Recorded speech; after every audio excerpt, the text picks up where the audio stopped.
మరొకసారి మన ప్రభువైన యేసుక్రీస్తు నామములో మీకు వందనాలు సమర్పిస్తున్నాను.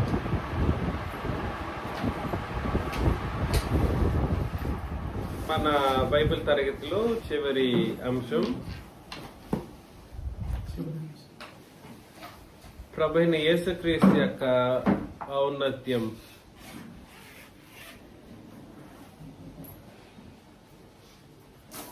ముందుగా ఆయన తండ్రి అయిన దేవునితో సమానుడు. ఎంతటి సమానుడు అని అంటే కొన్ని విషయాలు పరిశీలన చేశాం. సమానుడైన వాడు మానవుల నిమిత్తం ప్రతి మనుషుని కొరకు మరణం అనుభవించటానికి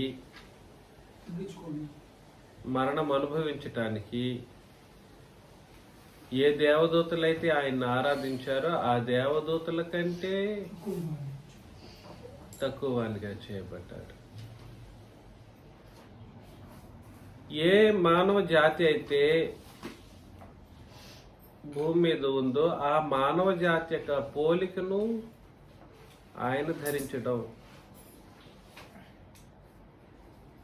పోలిక మాత్రమేనా, మానవ జాతి యొక్క రక్షణ నిమిత్తం ఆయన యొక్క ఔన్నత్యం మొత్తాన్ని వదిలిపెట్టేసి తనకంటూ ఏ ఈగోయిస్టిక్ పరిస్థితులు లేకుండా, స్వార్థము లేదా ఎటువంటి అహాన్ని మొత్తాన్ని వదిలిపెట్టేసి ఆయన భూమి మీదకి రావడం, రిక్తునిగా తన్ను తాను చేసుకోవడం జరిగిన వాస్తవం. ఆయన ఏ విషయాల్లో తను తగ్గించుకున్నారో మనం చదివాం. హెబ్రీ పత్రికలో 1వ అధ్యాయాన్ని మరలా చదివినప్పుడు ఎంత అద్భుతమైనటువంటి సంగతితో పరిశీలన చేయాలి. హెబ్రీ పత్రిక 1వ అధ్యాయంలో మరొకసారి అదే వచన భాగాన్ని నేను చదువుతాను. 1వ అధ్యాయం 7 వచనాలను చదువుతాను. పూర్వకాలమందు నానా సమయముల్లోను నానా విధములుగాను ప్రవక్తల ద్వారా మన పితరులతో మాట్లాడిన దేవుడు ఈ దినముల అంతమందు కుమారుని ద్వారా మనతో మాట్లాడిను. ఆయన ఆ కుమారుని సమస్తమునకును వారసునిగా నియమించెను. ఆయన ద్వారా ప్రపంచములను నిర్మించెను. ఆయన దేవుని మహిమ యొక్క తేజస్సును తన తత్వం యొక్క మూర్తిమంతమునై ఉండి తన మహత్తు గల మాట చేత సమస్తము నిర్వహించుచు పాపముల విషయంలో శుద్ధీకరణం తానే చేసి దేవదూతల కంటే ఎంత శ్రేష్టమైన నామం పొందినో వారికంటే అంత శ్రేష్ఠుడై మరలా ఆయన శుద్ధీకరణం చేసిన తర్వాత పాప విషయంలో ఆయన మరణించి సమాధి చేయబడి 3వ రోజు తిరిగి లేచి మానవ జాతికి పాప శుద్ధీకరణ అనేటువంటి ఒక అద్భుతమైనటువంటి పాపాన్ని తొలగించుకునే మార్గాన్ని చూపెట్టేసిన తర్వాత ఆయన తిరిగి దేవదూతల కంటే ఎంతో శ్రేష్టమైన నామముతో పాటుగా ఏం చేశాడో అక్కడికి మనకు తెలిసిపోతుంది. దేవదూతల కంటే ఎంత శ్రేష్టమైన నామం పొందినో వారికంటే అంత శ్రేష్ఠుడై, వాళ్ళకంటే నామం గొప్పది క్రీస్తు యొక్క నామం. అసలు వాళ్ళకంటే ఆయన అంత శ్రేష్ఠుడై ఉన్నత లోకమందు మహామహుడగు దేవుని కుడి పార్శ్వమున కూర్చుండెను. నెక్స్ట్ ఇంపార్టెంట్ వచనం, ఏలయనగా నీవు నా కుమారుడవు, నేను నేడు నిన్ను కనియున్నాను అనియు, ఇదియుగాక నేను ఆయనకు తండ్రినై యుందును, ఆయన నాకు కుమారుడై యుండును అనియు ఆ దూతల్లో ఎవరితోనైనా ఎప్పుడైనా చెప్పినా 6వ వచనంలో చాలా అండర్లైన్ చేసుకోవాలి. మరియు ఆయన భూలోకమునకు ఆది సంభూతిని మరలా రప్పించినప్పుడు అంటే అర్థం ఏమిటి? ఆయన పరలోకానికి వెళ్ళిపోయిన తర్వాత దేవునితో సమానుడై ఉన్నత లోకమందు కూర్చుండిన తర్వాత, దేవుని మహాకుడి పార్శ్వన కూర్చుండిన తర్వాత ఏ దేవదూతలకైతే తక్కువగా చేయబడ్డారో, ఏ దేవదూతల ఆరాధనను అప్పటి వరకు స్వీకరించి మన పాపం నిమిత్తమై భూమి మీదకి వచ్చిన తర్వాత, మ్యూట్లో పెట్టండి, వచ్చిన తర్వాత ఏం జరిగిందంటే అదే దేవదూతలందరూ ఆయనకు నమస్కారం చేయవలనని, అక్కడ నమస్కారం అన్న పదం ఆరాధన. అర్థమవుతుంది కదా, నేను చదువుతాను. 5:6 ఇంగ్లీష్లో. ఫర్ అంటూ which of the angels set God at any time, thou art my son, this day have I begotten thee. And again, I will be to him a father, and he shall be to me a son. And again, when he bringeth in the first begotten into the world, he saith, and let all the angels of God worship him. ఆరాధన చేస్తారు ఆయన్ను. ఎవరు? ఏ దేవదూతలకైతే తక్కువగా చేయబడ్డారు క్రీస్తు యేసు, ఆ దేవదూతలు మరలా ఏం చేస్తారు? ఆయన్ను. అంటే అర్థం ఏమిటనంటే, ఉన్నత మహాలోకమందు ఆయన వెళ్ళి తండ్రిని దేవుని యొక్క కుడి పార్శ్వంలో వెళ్ళి కూర్చోవడం అంటే తన యొక్క స్థానాన్ని మరలా నంబర్ 1 పొందుకున్నాడు అనగా, కుడి పార్శ్వము అనేది అధికార సమానత్వానికి సూచన. చెప్పానా లేదా?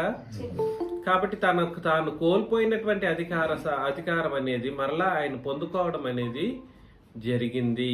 ఈ తండ్రి ఇస్తేనేనా అని అంటే కాదు, తండ్రి ఇచ్చినా ఒకటే, ఈయనకి వెళ్ళి కూర్చున్నా ఒకటే. దయచేసి గుర్తించండి, ఈ సమానత్వపు భావన మనందరిలో కలగాలి. తండ్రి ఇచ్చినా ఆయనకే, అదేవిధంగా నేనే వెళ్ళి కూర్చున్నా ఆయనది. మీరు కానీ అదే వచనాన్ని మరొక్కసారి చూస్తే, మహామహుడగు దేవుని కుడి పార్శ్వమందు కూర్చుండెను, ఈయనెళ్ళి కూర్చున్నట్టు ఇక్కడ రాయబడింది. కూర్చుండేనంటే తండ్రి అనే దేవుడు కూర్చోబెట్టుకున్నప్పుడు కూర్చున్నాడా? అట్లాంటిది ఏమీ లేదు. ఈయన జరిగించాల్సిన కార్యక్రమం ఈయన చేసేసిన తర్వాత, ఈయన బాధ్యతను ఈయన నెరవేర్చిన తర్వాత ఈయన ఏం చేశారు? కూర్చున్నారు. ఇందులో తప్పులు ఎక్కడున్నాయి? నీ బుద్ధిలో తప్పులు ఉండొచ్చేమో. ఏంటండి? మనుషుల యొక్క బుద్ధిలో తప్పులు ఉండొచ్చేమో, కానీ గ్రంథంలో ఏ విషయాన్ని ఎలా చెబితే ఆ విషయాన్ని అలానే మనం పరిశీలన చేయాలి. దేవుడు కూర్చుండబెట్టుకున్నాడు అంటాడు, ఆ ఒక వచనమే కనబడుతుంది, ఈ వచనాలు కనబడవు. అర్థమవుతుంది? యేసు ప్రభు లేచెను అనే మాటలు కనబడవు, దేవుడు లేపెను అనే మాటలు కనబడతా ఉంటాయి. అన్నీ ఇలాగంటే ఎట్లండి? అన్నిట్లోనూ ఈ ట్విస్టులు, ప్రతి వచన భాగంలోనూ ఈ లేనిపోని సిద్ధాంతాలు ఎందుకు వచ్చాయి మానవ జాతికి? చాలా చాలా తప్పు అండి, చాలా తప్పులు జరిగిపోతుంది. కాబట్టి ఏ దేవదూతలకైతే యేసుక్రీస్తు తక్కువగా చేయబడ్డారో, ఆయన మరలా పరలోకానికి వెళ్ళి భూమి మీదకి వచ్చేటప్పుడు ఈ దేవదూతలందరూ తిరిగి క్యూలో నిలుస్తారు ఆయన్ని ఏం చేయటానికి? అసలు ఎంతటి కార్యక్రమం అది! తన దూతలను వాయువులు గాను, తన సేవకులను అగ్ని జ్వాలలను గాను చేసుకునేవాడు అని తన దూతలను గురించి చెప్పుచున్నాడు. అర్థమవుతుందా?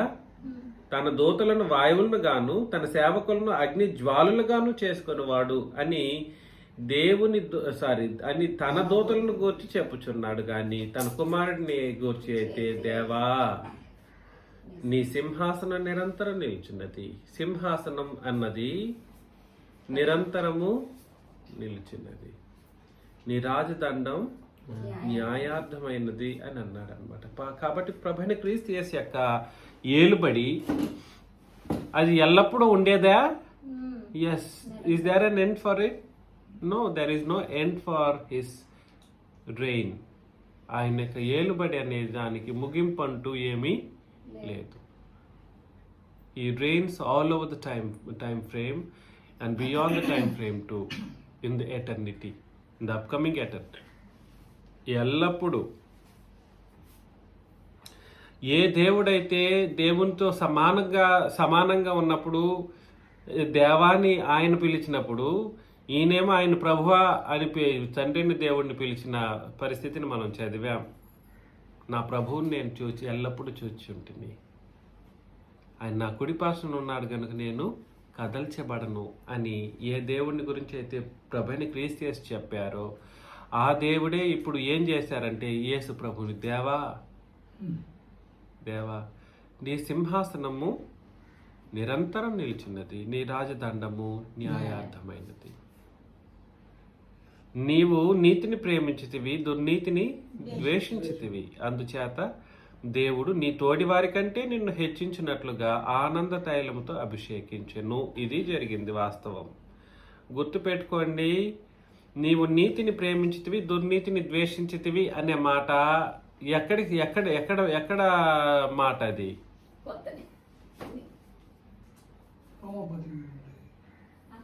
ఎక్కడ మాట? భూలోకంలో మాట. పరలోకంలో ఆ దుర్నీతి లాంటివి ఏమి ఉండవు. పరలోకంలో ఉంటుంది దుర్నీతి, ఉండదు. ఇక్కడ యేసు ప్రభు భూమి మీద బ్రతికినప్పుడు ఆయన ధర్మశాస్త్రపు నీతిని ప్రేమించారు, ఆయన దుర్నీతిని ద్వేషించారు. అందుచేత దేవుడు నీ తోడి వారి కంటే నిన్ను హెచ్చించినట్లుగా, అంటే అర్థం ఏమిటనంటే నీ తోడి వారి కంటే ఆయన ఏం చేయబడ్డారు? ఆనంద తైలముతో అభిషేకించెను అని అంటే అర్థం ఏమిటంటే మరలా తన యొక్క స్థితిని ఆయన పొందుకున్నాడు అని అర్థం అన్నమాట. యేసు ప్రభు మరలా ఆయన యొక్క స్థితిని ఆయన పొందుకున్నారు. మరొకసారి ఫిలిప్పీ పత్రికలోకి వెళ్ళిపోదాం. 2వ అధ్యాయంలో కంప్లీట్గా చదవరు, వచ్చిన గొడవ అది. ఏదో ఒక వచనాన్ని చూపెట్టేసి అక్కడికి సరిపెడతారు. ఇప్పుడు ఇక్కడ సైకిల్ కరెక్ట్గా ఉందా చూసారా? ఇప్పుడు మన హెబ్రీ పత్రికలోని 1వ అధ్యాయంలో మనం చదివినప్పుడు ఎక్కడైనా కూడా సరే, అదొకటేనే కాదు నేను చెప్పేది, మనం చదివిన ప్రతి అధ్యాయాలలోనూ సంపూర్ణంగా మనం చదువుతూ వెళుతూ ఉన్నప్పుడు యేసు ప్రభు మొదట తండ్రితో సమానుడు లేదా హెచ్చించబడిన స్థితిలో ఉన్నారు, భూమి మీదకి దిగి వచ్చినప్పుడు తగ్గించిన స్థితిలో ఉన్నారు, మరలా పరలోకానికి వెళ్ళిపోతే తన హెచ్చింపు తనకు వచ్చేసింది, తన సంగతి ఆయన ఎంతటి గొప్పవారు, మరలా ఆ సంగతిని మాట్లాడడం అనేది ప్రతి సందర్భంలోనూ జరిగిన వాస్తవం. కానీ వీళ్ళకి ఒకటి సమానత్వం అన్నా గుర్తుకొస్తుంది, లేదా తగ్గించిన పరిస్థితులైనా గుర్తుకొస్తాయి, లేదా ఆయన తను తాను రిక్తునిగా చేసుకున్న పరిస్థితులైనా గుర్తుకొస్తాయి. ఈ రెండింటినీ ముడి పెడతారన్నమాట. సో ఫిలిప్పీ పత్రిక 2వ అధ్యాయంలోకి మరొకసారి మనం వెళ్ళిపోదాం.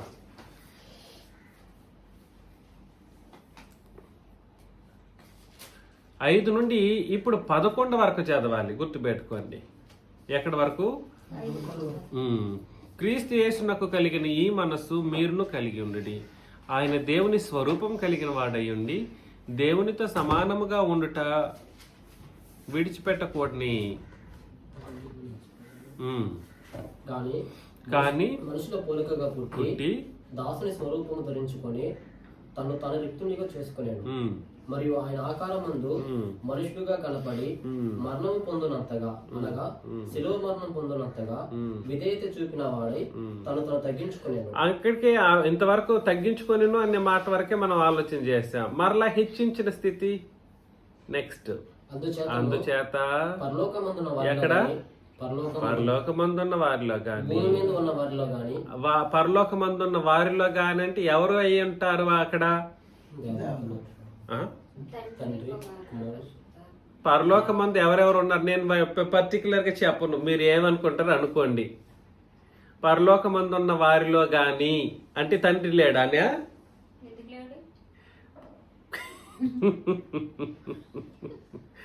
పరిశుద్ధాత్ముడు లేడనే? సరే, మీకు మీరే ఆలోచన చేసుకోండి. అందుచేతను పరలోకమందున్న వారిలో కానీ, భూమి మీద ఉన్న వారిలో కానీ, భూమి క్రింద ఉన్న వారిలో కానీ ప్రతి వాని మోకాలును యేసునామమున వంగునట్లును, ప్రతి వాని నాలుకయు తండ్రి అయిన దేవుని మహిమార్థమై యేసుక్రీస్తు ప్రభువని ఒప్పుకున్నట్లును దేవుడు ఆయనను అధికముగా హెచ్చించి ప్రతి నామమునకు పై నామమును ఆయనకు అనుగ్రహించెను అని అన్నాడు అనమాట. కాబట్టి పరిస్థితి ఏమిటనంటే ప్రభు అయిన క్రీస్తు యేసు యొక్క సైకిల్ ఇక్కడ కంప్లీట్ అవుతుందా లేదా?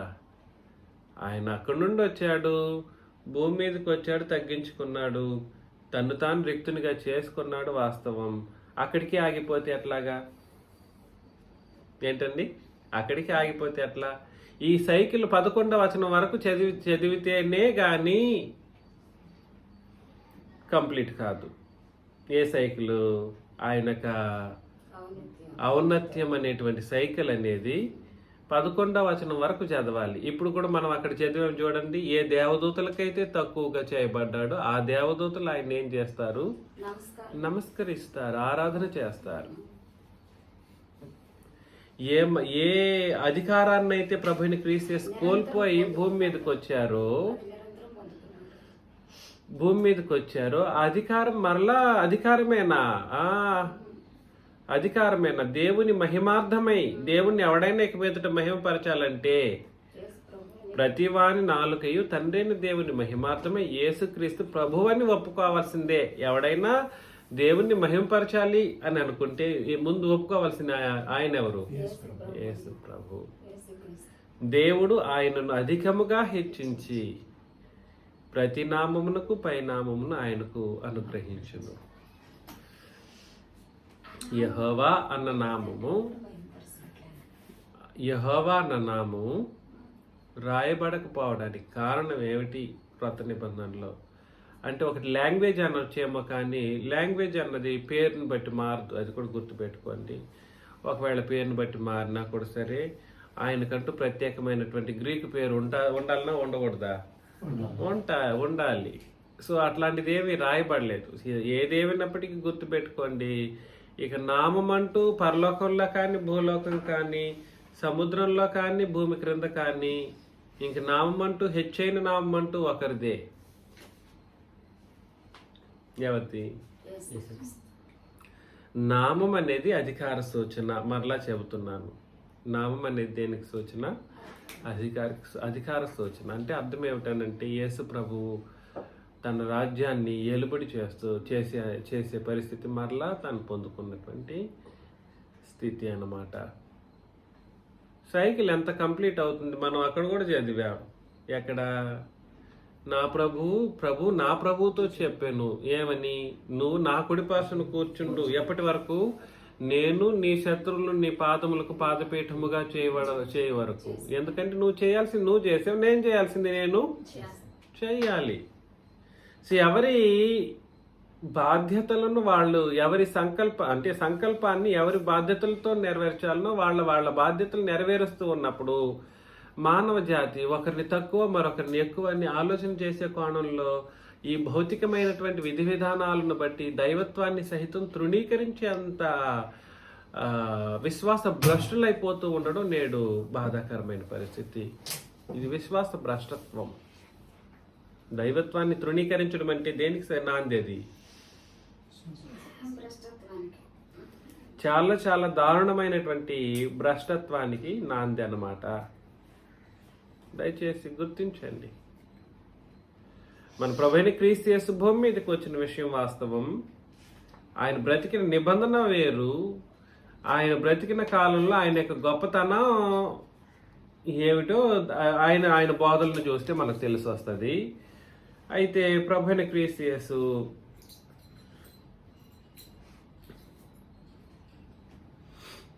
ఫిలిప్పీ పత్రిక 3:21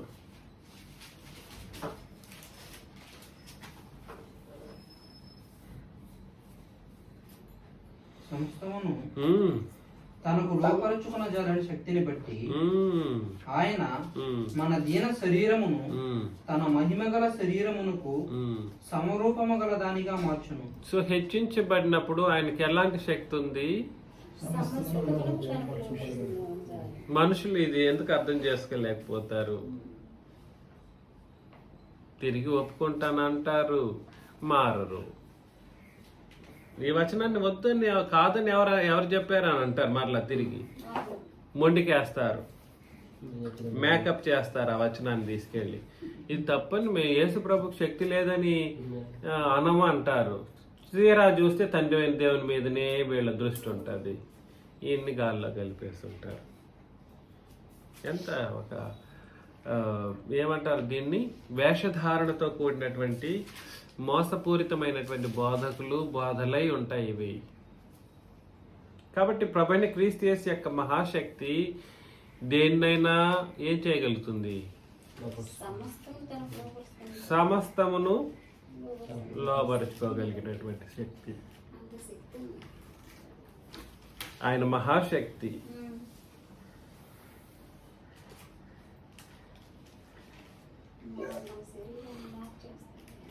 ఆయన మరణించి సమాధి చేయబడి 3వ రోజు తిరిగి లేచిన తర్వాత, ఆయన వధించబడిన తర్వాత ఏం జరిగిందండి?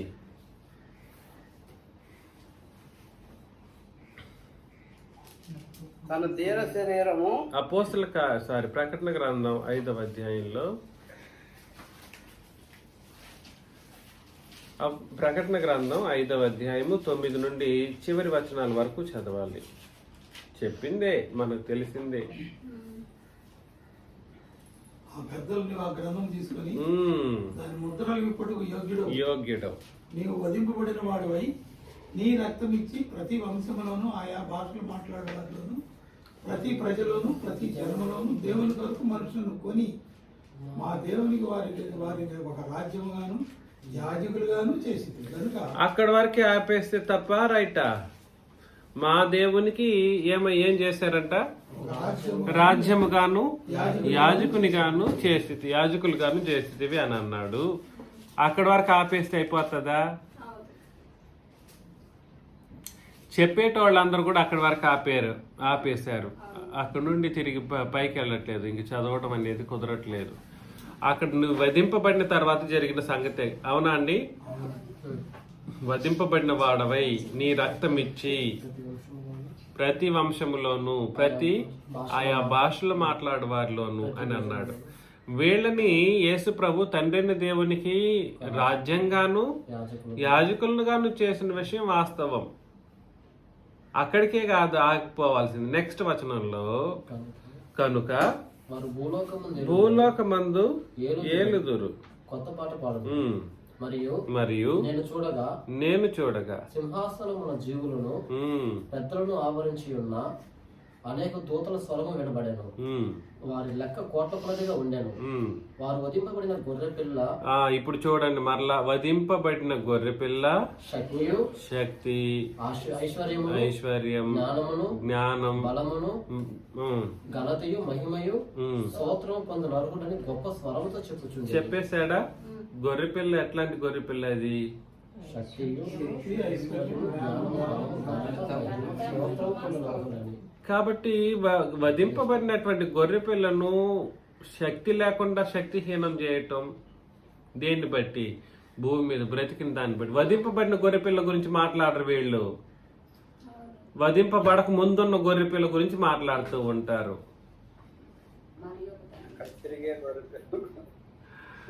వారు వధింపబడిన గొర్రెపిల్ల గురించి మాట్లాడుతున్నారు. వధింపబడిన గొర్రెపిల్ల యొక్క స్టేటస్ మారిపోయింది. అది ఇక్కడ మనకు అర్థం అవ్వాల్సింది.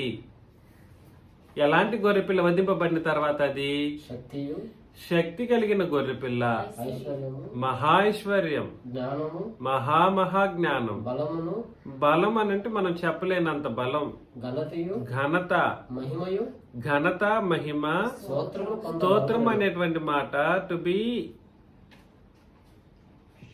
To worship. బ్లెస్సింగ్ అనే మాట అక్కడ వాడబడుతుంది, కానీ బ్లెస్సింగ్ అనే మాటను వాస్తవానికి ఆరాధనతో పోల్చడం జరిగింది.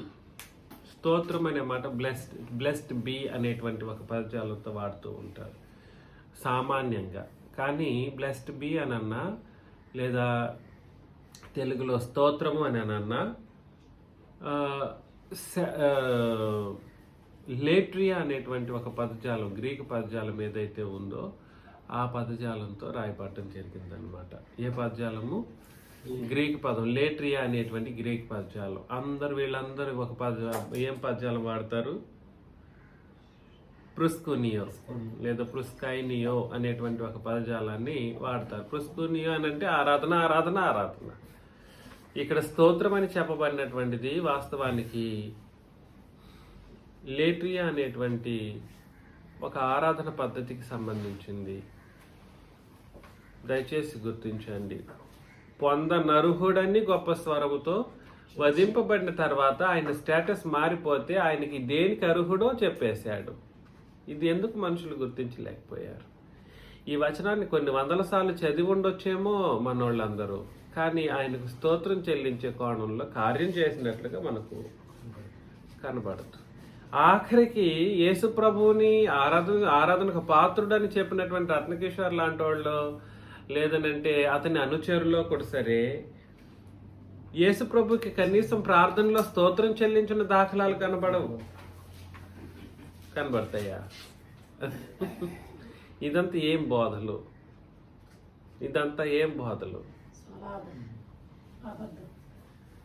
ఇట్లాంటి పరిస్థితుల్లో మనుషులు కార్యాలు చేస్తే మనం ఏమనాలి? ఆయన ఆరాధన పాత్రుడు అంటావు, ఏనాడు ఆరాధన చేయవు. ఆయన ఆరాధనకు పాత్రుడు అంటావు, ఆయన్ని స్తోత్రించి పాడవు. ఆయన ఆరాధనకు పాత్రుడు అంటావు, కానీ నీ ప్రార్థనలు ఏనాడు ఆయనకు స్తోత్రం చెల్లించలేదు. ఇది ఏమి మాటలు అవి తెలిసి చెప్పే మాటలా, తెలియక చెప్పే మాటలా, జ్ఞానం ఉండి మాట్లాడే మాటలా, లేకుండా మాట్లాడే మాటలా? మనం పరిశీలన చేయాలి. ఆయన ఘనత, మహిమ, స్తోత్రము పొందనర్హుడని గొప్ప స్వరముతో చెప్పుచుండిరంట. వధింపబడిన తర్వాత ఆయన స్టేటస్ అది. తిరిగి వధింపబడక మునుపున్న స్టేటస్ ని దీనికి ముడిపెట్టకూడదు. ఇప్పుడు తీసుకొచ్చేసి ఇప్పుడు వధింపబడక మునుపున్న గొర్రె పిల్లనేమో తగ్గించుకొని వచ్చిన రిక్తునిగా చేసుకున్న గొర్రెపిల్ల, తాను సిలువకు ముందున్న గొర్రెపిల్ల, వధింపబడక మునుపున్న గొర్రెపిల్ల స్టేటస్ వేరు. అది తగ్గించబడిన స్టేటస్. తాను తగ్గించుకున్న రిక్తునిగా చేసుకున్న స్టేటస్. ఆ స్టేటస్ ప్రకారం ఆయనే తండ్రిని ఆరాధన చేశాడు. సమాజం మధ్యలో కీర్తనలు పాడాడు, గానం చేశాడు, తన సహోదరులకి దేవుని యొక్క నీతిని బోధించాడు. పాత నిబంధన నీతిని అన్ని చేశాడు. ఆరాధన చేస్తాం మేము కూడా అని చెప్పేసి అన్నాడు.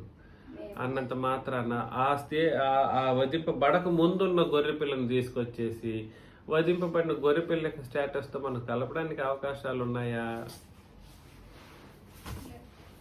13లో వారు అంతటా పరలోకమందును భూలోకమందును భూమి క్రిందను సముద్రంలోను ఉన్న ప్రతి సృష్టము అనగా వాటిలోనున్న సర్వమును సింహాసనాసీనుడై ఉన్న వానికిని గొర్రె పిల్లకును స్తోత్రమును ఘనతయు మహిమయు ప్రభావమును యుగ యుగములు కలుగును కాక. ఎంతకాలం కలగాలి? యుగ యుగాలు. ఆరాధనకు పాత్రుడు అని చెప్పినోడు కూడా సరే యుగ యుగాలు కాదు, ఒక్కసారి కూడా ఇంతవరకు చెప్పలేదు. Not even once in his life time. దయచేసి ఎక్కడున్నోళ్ళు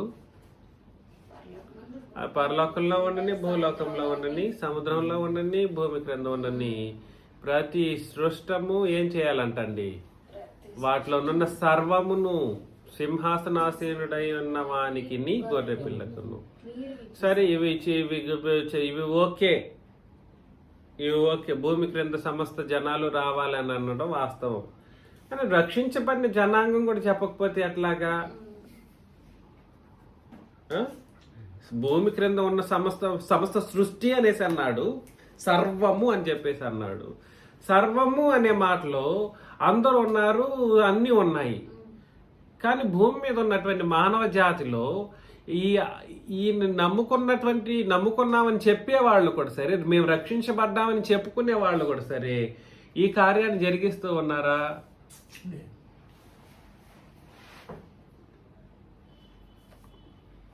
తన రక్షణ సరైనదైతే చేస్తారు.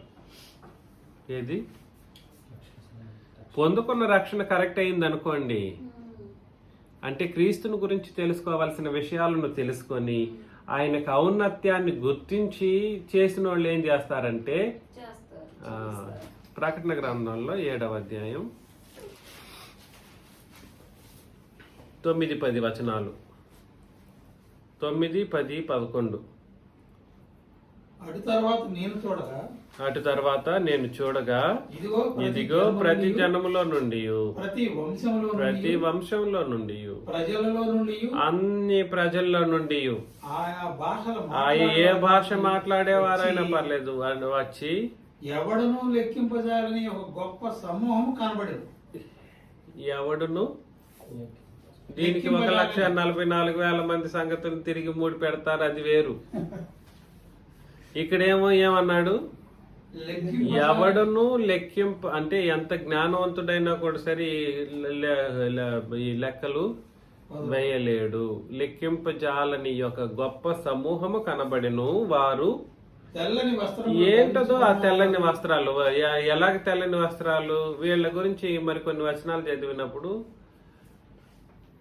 గొర్రెపిల్ల రక్తముతో తెలుపు చేసుకున్నటువంటి వస్త్రాలు ధరించుతారంట వీళ్ళు. ఎట్లాగా చెప్పింది మాట్లాడండి. గొర్రెపిల్ల యొక్క రక్తముతో తెలుపు చేసుకున్నటువంటి ఒక రక్తం ఏ కలర్ అండి? రక్తం ఏ కలరు? Red colour. అది ఎట్లా తెల్లగా వస్తుంది? రక్తంతో కడిగితే తెలుపు చేసుకోవడం అంటే అర్థం ఏమిటి? వస్త్రం ఏమిటి?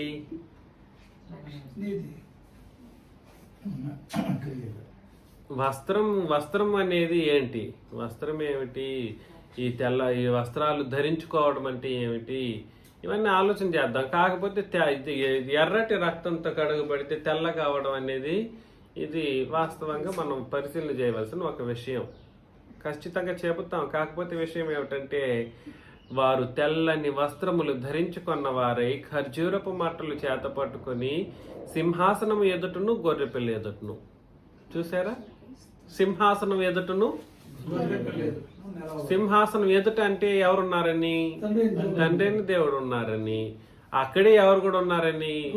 గొర్రెపిల్ల కూడా ఉన్నాడని. నిలువబడి సింహాసనాసీనుడైన మా దేవునికిని గొర్రెపిల్లకును మా రక్షణకి ఏం చేస్తారు? స్తోత్రమని మహాశబ్దంతో ఎలుగెత్తి చెప్పిరి. నిజంగా రక్షణ కరెక్ట్ అయితే నువ్వు చేసే కార్యక్రమాలు కరెక్ట్గా ఉంటాయి. బాప్తీసం కరెక్ట్ అయ్యింది అనుకోండి. అందుకోసం వీళ్ళంతా పిచ్చివాళ్ళ తీసుకున్న వాళ్ళు బాప్తీస్మాలు. ఎందుకు? మాకు ఈ విశ్వాసం లేదన్నందుకే కదా వచ్చి తీసుకున్నారు. ఏంటండి ఇలాగ కార్యక్రమం దేవుడిని ఆరాధించేటువంటి విషయంలో ఎన్ని తప్పులు చేసి జరిగిపోయిన తర్వాత అసలు బాప్తీసం కరెక్ట్ అని ఎలా ఊహించుకోగలరు? మనం చెప్పే ప్రతి ఒక్క విషయంలోనూ తప్పులు కనబడుతూనే ఉంటేను బాప్తీసం ఒకటి నాది కరెక్ట్ అనుకునేసి క్రీస్తు సంఘం అనేది ఒకటి కరెక్ట్ అయిపోతే, పేరు కరెక్ట్ అయిపోతే సరిపోతుందా? అప్పటి వరకు చేసిన ఆరాధనలు తప్పు. అప్పటి వరకు ఉన్న విశ్వాసం మొత్తం తప్పు. ఎవరిని ఏమని విశ్వసించాలో తెలియదు. అప్పటి వరకు జరిగించినటువంటి నీతి కార్యక్రమాలు తప్పు. పాత నిబంధన క్రొత్త నిబంధన కలిపి చేస్తుంటారు. అన్ని తప్పులే పెట్టుకునేసి ఇప్పుడు మేము కూడా క్రీస్తు సంఘంలో ఉన్నాం కాబట్టి మాకు రక్షణ అవసరం లేదు, బాప్తీసం కరెక్టే అనుకొని మనం కూర్చోవడం అనేది అసలు ఎంతవరకు అది రైట్ అవుతుంది? చేసేదంతా తప్పులు చేసేసి ఏంటండి సింహాసనాసీనుడైన మా దేవునికి గొర్రెపిల్లకును మా రక్షణకై స్తోత్రమని మహాశబ్దముతో ఎలుగెత్తి చెప్పారు. కాబట్టి రక్షణ అనేది సరిగ్గా ఉంటే వాళ్ళు ఏం చేస్తారంటే ఇద్దరికి, తండ్రికిని క్రీస్తుకును స్తోత్రం చెల్లించేటువంటి ఒక పరిస్థితి. వీళ్ళు ఎక్కడి నుండి వస్తారంటే ఏ వంశమైనా కావచ్చు, ఏ ఎక్కువ వంశస్థులైనా కావచ్చు, ఏ తక్కువ వంశస్థులైనా కావచ్చు, ప్రతి వంశంలోనూ ప్రజల్లోనూ ఆయా భాష ఏ భాష అయినా మాట్లాడవచ్చు. అప్పుడు దేవదూతలు అందరూ ఏం చేశారు? దేవదూతలందరూ సింహాసనము చుట్టూను పెద్దల చుట్టూను ఆ 4 జీవుల చుట్టూను నిలువబడి ఉండిరి. వారు సింహాసనం ఎదుట సాష్టాంగపడిరి. చూసారా? ప్రభువైన క్రీస్తు యేసు మరణానంతరం ఆయన యొక్క స్టేటస్ ఎంతగా హెచ్చించబడిపోయిందనంటే ఒకటి పరలోకంలోనే ఏ నామము అంతటి హెచ్చైనటువంటి నామం లేదు. అంటే తండ్రి తక్కువగా చేయబడ్డాడన్నట్లుగా కాదు దాని ఉద్దేశం. కాదు, తండ్రే తన కుమారుడిని హెచ్చించాడు. ఆయన తక్కువ తాను చేసుకున్నట్లుగా కాదు దాని ఉద్దేశం. తన కుమారుడు గొప్పగా ఉండాలి అన్నది తండ్రిని దేవుని యొక్క ఆశ, సంకల్పం. కాబట్టి క్రీస్తు యొక్క ఔన్నత్యం నీకు అర్థమైందా? తర్వాత ఆయన తండ్రిని దేవుని కుడిపార్శ్వంలో కూర్చున్నప్పుడు ఒకటి నామం అనేది పరలోకంలో, భూలోకంలో, భూమి క్రింద సర్వంలో హెచ్చైన నామం. ఇది రాసుకోండి. నామం ఏమైంది?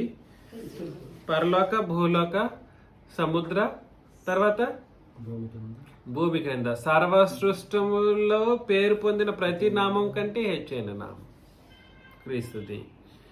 2, ఆయన మరణించి సమాధి చేయబడి 3వ రోజు తిరిగి లేచిన తర్వాత ఏం చేయబడ్డాడు? ఏం చేయటానికి అర్హుడు? ఆయన పరలోక, భూలోక, ఆ తర్వాత భూమి క్రింద సర్వసృష్టము కంటే కూడా సర్వసృష్టము కూడా సరే ఆయన ఆరాధించడానికి యోగ్యుడు,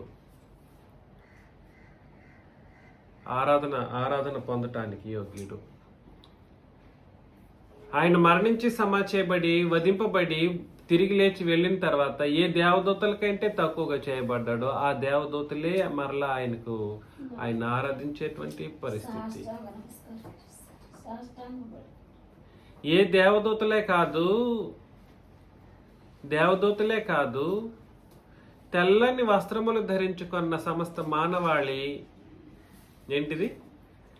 తెల్లని వస్త్రములు ధరించుకున్న సమస్త మానవాళి ప్లస్ దేవదూతలు ప్లస్ సింహాసనం చుట్టూ ఉన్న పెద్దలు, ఇంకా 4 జీవులు, ఇవన్నీ కూడా సరే, అంటే సమస్తము కూడా సరే సింహాసనము ఎదుటను గొర్రెపిల్లి ఎదుటను సాష్టాంగపడి ఏం చేశారు? నమస్కరించే ఒక అద్భుతమైనటువంటి కార్యక్రమం జరుగుతుందన్నమాట. అర్థమవుతుంది కదండి? అంటే క్రీస్తు యేసు హెచ్చించబడినటువంటి ఒక కార్యక్రమం ఏ నిబంధనకు సంబంధించింది? ఇది మన టాపిక్ అన్నమాట. ఆయన హెచ్చించబడినటువంటి ఒక పరిస్థితి ఏ నిబంధనలోనిది? దీన్ని తీసుకెళ్లి ఎక్కడికన్నా ముడిపెట్టడానికి అవకాశం ఉంటుందా?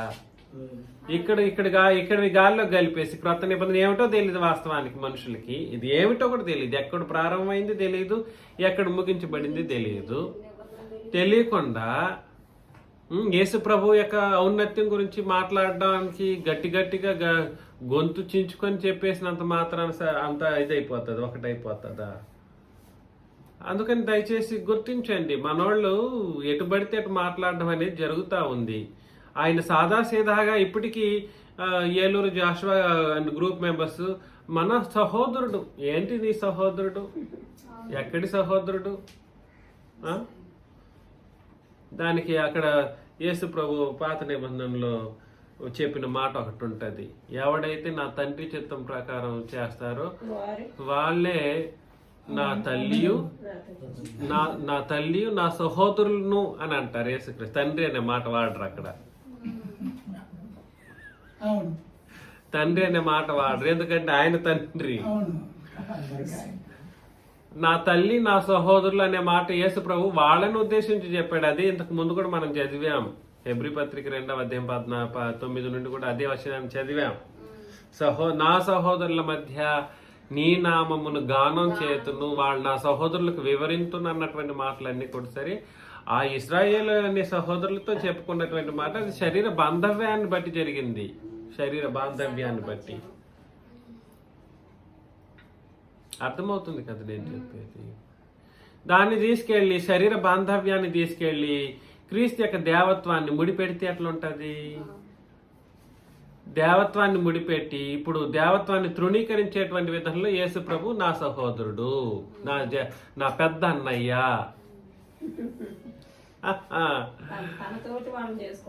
తన పెద్ద అన్నయ్య. నువ్వేమో అంత పరిశుద్ధుడివి.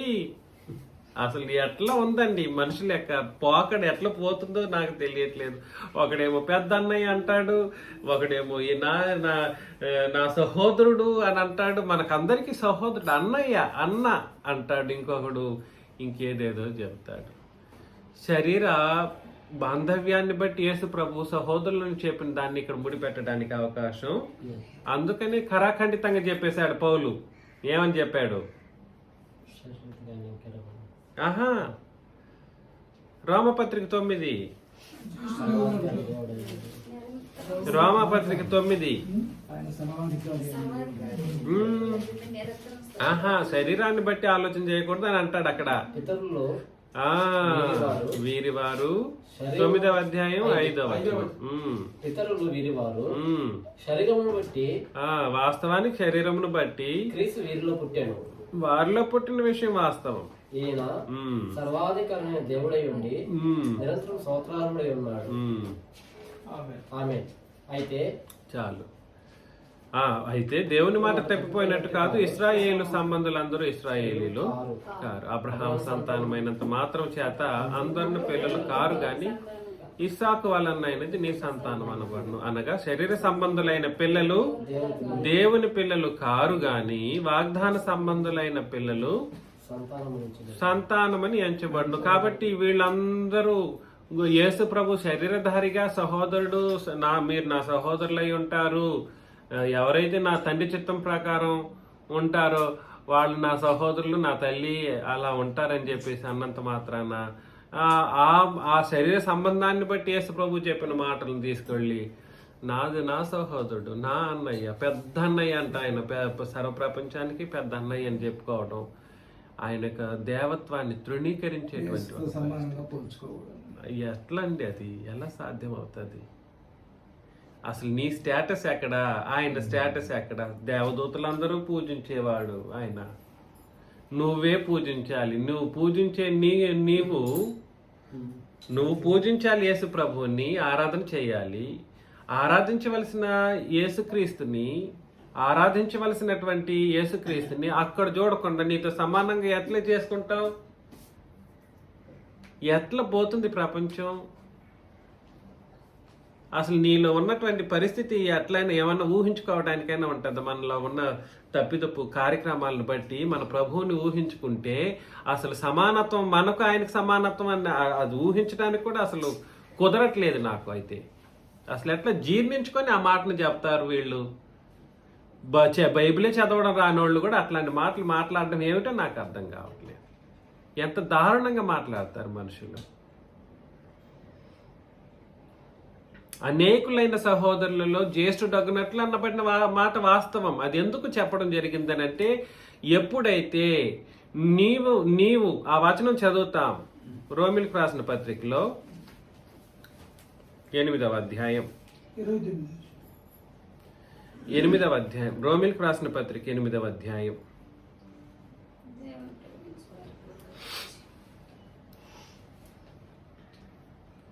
28 నుండి, దేవుని ప్రేమించే వారికి అనగా ఆయన సంకల్పం చొప్పున పిలువబడిన వారికి మేలు కలుగుటకే ఈ సమస్తమును సమకూడి జరుగుచున్నవని ఎరుగుదము. ఎందుకనగా తన కుమారుడు అనేక సహోదరుల జ్యేష్ఠుడగునట్లు దేవుడు ఎవరిని ముందు ఎరిగినో వారు తన కుమారునితో ఏమవ్వాలి? అది నీవు ఎప్పుడు చెప్పుకోవచ్చు? ఒకవేళ చెప్పుకోవాలంటే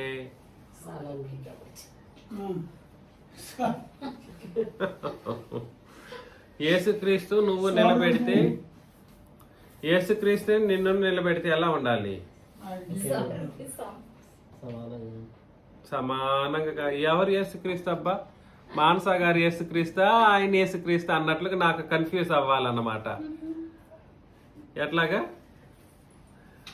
సహోదరి ఎంత ఆమె క్యారెక్టరిస్టిక్స్ ఎట్లున్నాయి, క్రీస్తు యొక్క క్యారెక్టరిస్టిక్స్ ఎలా ఉన్నాయి, ఆయన స్వరూపము ఎలా ఉంది, ఆమె స్వరూపం ఎలా ఉంది, ఈ రెండు ఏకమయ్యే స్వరూపం మనం సంపాదించుకున్నప్పుడు యేసుక్రీస్తు జ్యేష్ఠుడు అవుతాడే కానీ మనకు మరలా సహోదరుడు కాడు. జ్యేష్ఠుడు అవ్వడం అనేది వేరే సంగతి. నేను మాట్లాడతాను ఫ్యూచర్లో, తొందరలో మాట్లాడతాను. జ్యేష్ఠుడు అవ్వడం అనగానే ఏమిటో తెలియాలి మనకు. జ్యేష్ఠుడు అవ్వడం అనేటంటే అది వేరే సంగతి. చాలా చాలా ఇంపార్టెంట్ విషయం అది. ఆది సంభూతుడు, జ్యేష్ఠుడు, ఈ పదజాలాలు. దారిలో పోయే దానయ్యలు కూడా ఏం చేస్తారంటే యేసు ప్రభు నా అన్నయ్య, నా తమ్ముడు, నా ప్రభు. ఇంకా చెప్పాలంటే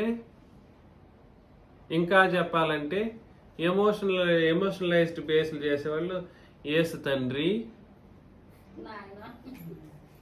నీకు యేసు ఎలా తండ్రి అయ్యాడు? యేసయ్యా యేసుక్రీస్తుకు సంబంధించినటువంటి సంగతులను సాదాసీదాగా మనం తీసుకోవటానికి అవకాశం లేదు. ఆయనకు ఔన్నత్యం సాధారణమైనది కాదు. ఆయన హెచ్చింపు మహోన్నతమైనది. ఆయన నీకు అన్నయ్య తమ్ముడు లాంటోడు కాడు. ఆయన యొక్క స్టేటస్ ఏమిటి అని అంటే ఏమిటండి? ఆయన స్టేటస్ ఏమిటి? మహాదేవుడు చెప్పారు తీతుకు రాసిన పత్రికలో. ఇక్కడ ఒక విషయాన్ని మనం గుర్తించాల్సిన పరిస్థితి ఉంది. అది అయిపోయిన తర్వాతనే ఆ విషయం మనకు అర్థమవుతుంది. తీతుకు రాసిన పత్రిక 2వ అధ్యాయంలో 11 నుండి దాన్ని చదవాలి. అదేనా శేషు గారు? చదవండి. చదవండి. ఏలయనగా సమస్త మనుషులకు రక్షణకరమైన దేవుని కృప ప్రత్యక్షమై. ఏలయనగా కూడా కాదులేండి. 8 నుండి మీ ఉపదేశం మోసమలేనిది గాను మాన్యమైనది గాను నిరాక్షేపమైన హితవాక్యముతో కూడినది గాను ఉండవలెను. నీ ఉపదేశం ఎలా ఉండాలి? నంబర్ 1, మోసం లేనిదిగా ఉండాలి. చేసే ప్రతి బోధలోనూ మోసం కనబడతా ఉంటది. నేను విన్నానంటే మాత్రం ప్రతి అక్షరాన్ని పట్టేస్తా. ప్రతి అక్షరాన్ని పట్టేస్తాను. ఖచ్చితంగా వీళ్ళు ఏది మాట్లాడుతున్నారో నేను కనిపెట్టగలను. సో మోసకరమైనటువంటి ఉపదేశం మాన్యమైనది అంటే అర్థం ఏమిటి? గౌరవించదగినది. మాన్యం అని అంటే గౌరవం. మాన్యమైనది గాను నిరాక్షేపమైన అంటే నిరాక్షేపమైన అంటే అర్థం ఏమిటి? సందిగ్ధం ఉండకూడదు, ఆక్షేపణలు బలకకూడదు. బోధ చేస్తే, ఉపదేశం చేస్తే 3 ముఖ్యమైనటువంటి మాటలు ఉన్నాయి ఇక్కడ. ఏమిటి? 1, ఉపదేశం ఎలా ఉండాలి? నంబర్ 1, ఫస్ట్ మోసం ఉండకూడదు ఆ ఉపదేశంలో. ఎందుకనంటే వచనాలను బోధిస్తూ ఉన్నప్పుడు అది వీళ్ళకి వక్రీకరించుకొని బోధించకూడదు. అప్పుడు ఏమైపోతారంటే వినేవాళ్ళు మోసపోతారు. వీడికి వీడు మోసపోతాడు, వినేవాళ్ళు. కాబట్టి మోసం లేనిదిగా ఉపదేశం అనేది ఉండాలి.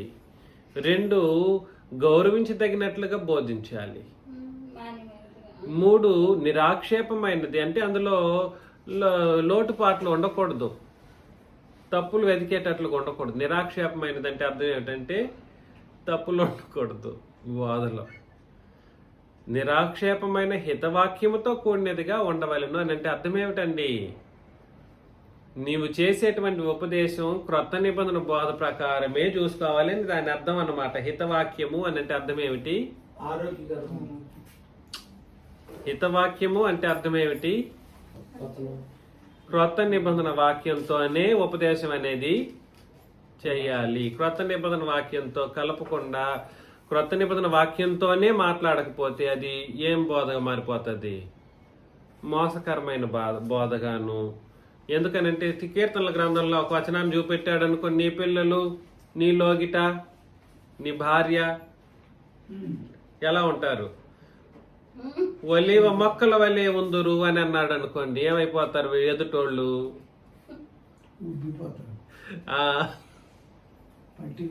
అంతే. నీ యుగ యుగములు తరతరములు నీ పిల్లలు ఆశీర్వదింపబడును అని అన్నారు అనుకోండి, ఎట్లయిపోతుంది పరిస్థితి? అంతే ఇంకా సంగతి. ఆశీర్వాదం అంటే ఇంకంతే. ఇంకా చెప్పండి, మీకేం ఇంతకాలం మీరు ఆ పాత నిబంధన బోధలు విని వచ్చిన వాళ్ళేగా, చెప్పండి. నీ మార్గములన్నిటిలో యెహోవా నీకు నీ మార్గముల యెహోవా నీ రాకపోకల యందు యెహోవా నిన్ను కాపాడును. ఇవన్నీ చెప్తే ఏమైపోతారు మనుషులంటే? మోసపోతారా? మోసపోరా? 28 మొదటి నుండి 14 వరకు అవి ఏవైనా కూడా మనిషిని కొత్త నిబంధన వైపు తిప్పకుండా ఆశీర్వదించారు. నీ కుటుంబం ఆశీర్వదించాల Correct. సేవకులు Correct. కొత్త నిబంధన చెప్పట్లేదు. అందుకని నీ ఉపదేశము మోసం లేనిది గాను అని అంటే అర్థం ఏమిటనంటే పాత నిబంధనలో ఈ భౌతికపరమైన ఆశీర్వాదాలతో కూడినటువంటి లేఖన భాగాలను కలపకూడదు. మాన్యమైనదిగా ఉండాలి. అందులో మాన్యమైన మాటలు మనకు కనబడవు చాలా వరకు. సెక్షువల్ ఓరియంటేషన్ రిలేటెడ్ ఇష్యూస్ కూడా అందులో మాట్లాడడం జరిగింది. అవన్నీ మనం ఇక్కడ కలిపేసుకున్నాం అనుకోండి, చాలా తప్పులు ఇది వస్తాయి. ఇంకా ఇతరత్ర తప్పుడు పదజాలాలు కూడా వాడబడినటువంటి పరిస్థితులు ఉన్నాయి. అట్లాంటి క్రొత్త నిబంధనల వాస్తవానికి లేదు. ఇది గుర్తుపెట్టుకోండి. నిరాక్షేపమైన అంటే అందులో ఉన్న కొన్ని వచనాలు నిరాక్షేపమైనవిగా ఉంటాయి. ఎందుకంటే ఒక మాట చూడండి, పాత నిబంధన ఎవరి ద్వారా ఇవ్వబడింది అని అంటాడు. ఇక్కడ క్రొత్త నిబంధనలో దేవదూతల ద్వారా అని అన్నాడు. అక్కడ ఎవరు ఇచ్చారని అన్నాడు? దేవుడిచ్చినట్లు ఉంటది. ఇప్పుడు రెండింటికి ఆక్షేపణలు కనబడుతున్నాయా? సందిగ్ధం కనబడుతుందా? కనబడుతుంది. అది ఆ మాటకు వస్తే అందుకని చాలా సందర్భాల్లో ధర్మశాస్త్ర బోధలని, ముసలమ్మ ముచ్చట్లని పక్కన పెట్టండి అంటాడు. ధర్మశాస్త్రంలో ఉన్నటువంటి మూల పాఠాలను, అపవిత్రమైన ముసలమ్మ ముచ్చట్లను, వీటిలన్నిటినీ మీరు పక్కన పెట్టండి. అది వాడితే వాగ్వాదాలు స్టార్ట్ అవుతాయి అంటాడన్నమాట. చదివి ఉంటారు చాలా సందర్భాల్లో. సరే, దాసులైన వారు అన్ని విషయములందు మనకు రక్షకుడగు దేవుని ఉపదేశమును అలంకరించినట్లు తమ యజమానులకు ఎదురు మాట చెప్పక, ఏమీయో అపహరింపక, సంపూర్ణమైన మంచి నమ్మకమును కనపరచుచు, అన్ని కార్యముల యందు వారిని సంతోషపెట్టుచు, వారికి లోబడి ఉండవలనని వారిని హెచ్చరించు. ఏలయనగా సమస్త మనుషులకు రక్షణకరమైన దేవుని కృప ప్రత్యక్షమై. సమస్త మనుషులు అంటేనే ఒక ఆలోచనకు వచ్చేసేయాలి. ఏమిటి ఆలోచన? అంతే. సమస్త మనుషులు అనగానే నీకు ఆలోచన ఎటువైపు తిప్పేసేయాలి? క్రొత్త నిబంధన వైపు నీ ఆలోచన రావాలి. అది సమస్త జనులు అన్నప్పుడు ఇంక ఇదే. ఇశ్రాయేలీలు అన్నప్పుడు అంతే. సమస్త జనులు అని అన్నారు అనుకోండి, సర్వ సృష్టి అన్నారు అనుకోండి, ఎక్కడికి రావాలి? నీ నిబంధన ఏమిటో ఎవరికో నీకు తెలియకపోతే ఎలాగ బోధ చేస్తావు? కాబట్టి దయచేసి ఏలయనగా సమస్త మనుషులకు రక్షణకరమైన దేవుని కృప ప్రత్యక్షమై, మనము భక్తిహీనతను, ఇహలోక సంబంధమైన దురాశలను విసర్జించి శుభప్రదమైన నిరీక్షణ నిమిత్తము అనగా మహాదేవుడును మన రక్షకుడినైన యేసుక్రీస్తు మహిమ యొక్క ప్రత్యక్షత కొరకు ఎదురు చూచుచు ఈ లోకంలో స్వస్థ బుద్ధితోనూ, నీతితోనూ, భక్తితోనూ బ్రతుకుచుండవలనని మనకు బోధించుచున్నది అని అన్నాడు అన్నమాట. కాబట్టి క్రొత్త నిబంధన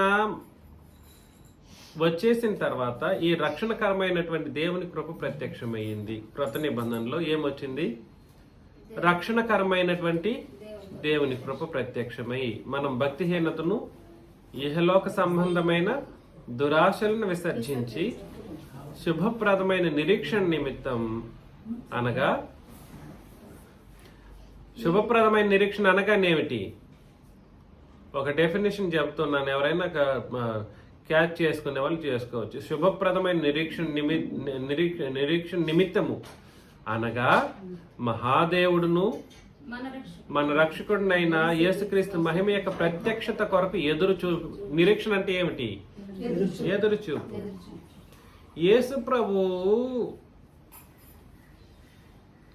మన నిరీక్షణ శుభప్రదమైనదిగా ఎప్పుడు ఉంటది? శుభప్రదమైన నిరీక్షణ ఎప్పుడు అవుతుంది అని అంటే అక్కడ చెప్పాడు, నువ్వు ఎదురు చూసేటప్పుడు నా మహాదేవుడు రాబోతాడు. ఎలాగా? మహాదేవుడును మన రక్షకుడునైన యేసుక్రీస్తు మహిమ యొక్క ప్రత్యక్షత. ఈ ప్రత్యక్షతను కనపరిచే ఆయన ఎవరు? తండ్రి అయిన దేవుడు. ఈ ప్రత్యక్షతను కనపరిచేది ఎవరు? ప్రభువైన క్రీస్తు. ఆయనకు ప్రత్యక్షతను ఆయన కనపరుచుకుంటాడా? తండ్రి క్రీస్తుని మహాదేవుడును మన రక్షకుడినైన యేసుక్రీస్తు మహిమ యొక్క ప్రత్యక్షత కొరకు ఎదురు చూచుచు ఈ లోకములో స్వస్థ బుద్ధితోనూ నీతితోనూ భక్తితోనూ బ్రతుకుచుండవలనని మనకు బోధించుచున్నది. నువ్వు భూమి మీద బ్రతికినంత కాలం నీ యొక్క క్రీస్తు రాకడ దినాన్ని నా సహోదరుడు వస్తాడని ఎదురు చూస్తావా? ఎలా చూడాలి? ఎలాంటి దృక్పథంతో చూడాలి? నా రక్షకుడు తిరిగి చూడు. మహాదేవుడును మన రక్షకుడునైనా యేసుక్రీస్తు మహిమ యొక్క ప్రత్యక్షత వరకు ఎదురు చూస్తూ లోకంలో స్వస్థబుద్ధితో ఉండాలి. ఆయన ఎదురు చూసేటప్పుడు నా సహోదరుడే వస్తాడు అని ఎదురు చూస్తావా? ఏంది ఆయన స్టేటస్ ఏమిటి నీకు అర్థం కావాలి?